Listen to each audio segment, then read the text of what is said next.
Hi guys, Mark here again at welcome ulit sa channel natin.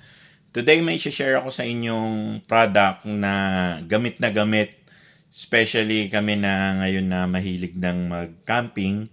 So isa ito sa kumbaga essential na kailangan meron kayo. So i-share ko lang sa inyo yung gamit naming water jug. Ito, 12 liters na to. Tapos sobrang ganda. Okay, ano siya, hindi siya branded kagaya ng mga Nature Hike, Black Dog, or yon yung mga kilalang brand. Pricey din kasi yon. Kumbaga yon nagre-range ng 900 to 1,000 plus. Depende sa laki. So, eto, yung nabili namin is 12 liters na siya. Tapos, sobrang kapal, guys. Sobrang kapal. Ayan. So, dati kasi, yung mga ganyan yung dinadala namin. Yung kasing downside niyan, yung mga blue, hindi siya pwedeng mapisa, hindi mo siya pwedeng ilagay sa taas kasi may tendency na matapon. Kahit nasabihin mong nandun yung mga takip niya, kahit anong higpit mo sa takip, matatapon at matatapon siya. Hindi kagaya nito, guys. Ayan. Kahit na bale-balentongin mo siya, kahit puno yung laman, hindi siya matatapon. Ang best of all dito, since 12 liters lang siya, pag nagpaparefill kami nito sa mga water station, nagre-range lang siya from 15 pesos to siguro yung pinakamahal parang 25 pesos yung isang ganito. So napakamura. Tapos dalawa yung takip niya. Actually, tatlo. So, eto, yung parang main, yung malaki. Tapos, eto, pang seal. At higit sa lahat, may kasama siyang adapter. Ayan, yung spigot ba to? Spigot na adapter. Ayan.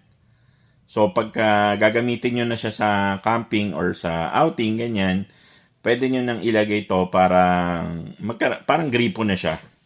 Okay, so pagka syempre magta-travel kayo at kailangan nyo ng space, pwede nyo siyang iga. Yan. Actually, nung last camping namin, punong-puno ito. Since medyo masikip yung kotse, pahiga. Hindi naman siya natapon all throughout nung biyahe namin na medyo malayo din. Actually, nagpunta kami ng Mount Banoy. Alam nyo naman, sobrang lubak sa Star Tollway, tapos yung some part ng Batangas may mga malubak din, pero hindi siya natapon, 'di ba? May kasama na rin tong brush, cleaning brush pagka binili nyo. Tsaka sobrang kapal niyan, guys. Sobrang kapal. Yan, sobrang kapal. Kumbaga, walang sinabi yan yung mga generic na water jug na yan. Walang sinabi. Tapos, eto nga, nabili lang namin to for 580 pesos isa. 580 pesos lang. Dalawa na yan binili namin. Tapos, for group of 3, family of 3, hindi nyo kayang ubusin to, guys. Kahit na, kasi nung nag-camp kami nung nakaraan, 4 days kami and 3 nights. Hindi namin naubos. Actually, parang isa't kalahati lang yung naubos namin dun sa 4 na araw na yon. Yun, sobrang ganda.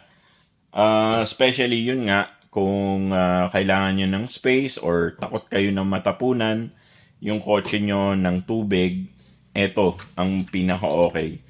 12 liters, 580 pesos. Hindi nyo na kailangan bumili or gumastos ng sobrang mahal para sa branded, 'di ba? Same lang yung quality nila para sa amin, same quality lang. Tapos ayun, value for money. Lahat ng takip niya, guys, meron niyang parang O-ring, yung ganyan yung puti, para sure na hindi siya magli-leak. Ayan. Kung interested pala kayong mag-purchase, ilalagay ko na lang yung link dyan sa baba. May lalabas kung naka-phone kayo, may lalabas sa lower left ng screen nyo na parang shop now or yung parang basket na icon. I-click nyo lang yon para mapunta kayo sa link kung saan namin nabili to. Okay? If you guys like the video or kung meron pa kayong question or meron kayong gustong product, camping product, car product na gusto nyong i-review natin, mag-comment lang kayo, gagawa natin ng video. Thank you so much for watching. Again, Mark nga pala ulit. See you guys on our next video.